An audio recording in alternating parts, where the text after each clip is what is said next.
C'est la meilleure façon de punir un trafiquant d'êtres humains. D'abord, il faut lui prendre les vêtements sont enlevés, puis la glace à 100 degrés est broyée.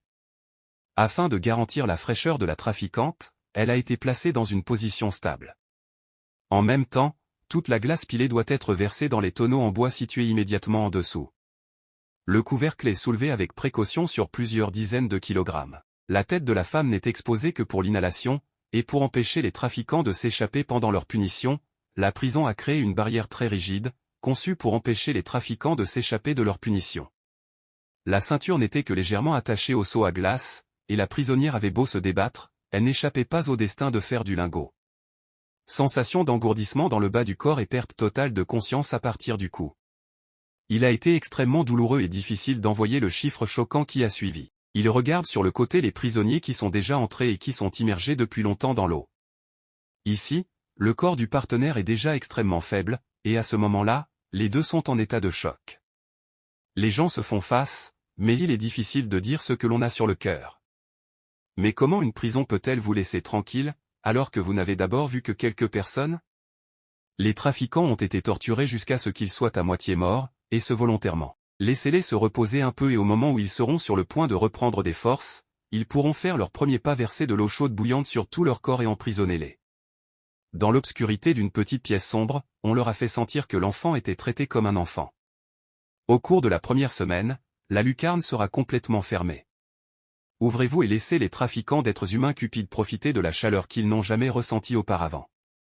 Mais le 8e jour, la lumière du soleil a refermé sur eux les fenêtres du ciel. La capacité de respirer est lentement perdue dans l'emprise du désespoir. Même la nourriture était consommée à travers un espace étroit dans l'embrasure de la porte. La nourriture offerte est si bonne que même la volaille n'est pas seulement un bon cadeau, mais aussi une grande source de nourriture. Bientôt, ils seront complètement isolés et laissés à l'abandon. Dans un environnement étouffant, il a finalement fait un pas vers la fin de sa vie.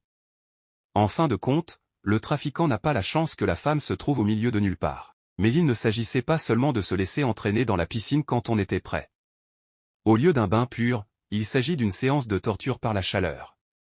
Sur ordre du médecin, l'assistant a rapidement fermé la cellule où elle était détenue.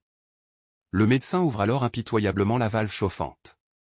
La température de la piscine augmente considérablement et, alors que la trafiquante tente désespérément d'atteindre le fond de la piscine, la température augmente aussi considérablement. Les médecins en difficulté ne pouvaient pas la libérer parce qu'elle n'avait pas dit la vérité. Bien que le médecin ait insisté à plusieurs reprises sur la nécessité de sensibiliser les membres de la famille de la victime à l'infraction, il n'a pas été en mesure de le faire. Il l'a admis, mais la femme a toujours refusé obstinément de plaider coupable, insistant sur le fait qu'elle était la seule à avoir pu être tuée. La colère du médecin est à son comble, et il n'y est pour rien. Comme la trafiquante n'était pas disposée à plaider coupable, le médecin a décidé d'adopter une approche plus globale. Les mesures extrêmes ont ordonné aux assistants de préparer un millénaire de glace. La règle est imprégnée dans le détenu à son insu et est utilisée de diverses manières. Après toutes ces péripéties, la trafiquante a finalement avoué son crime. C'est peut-être le moment où il ressente la douleur de ses enfants.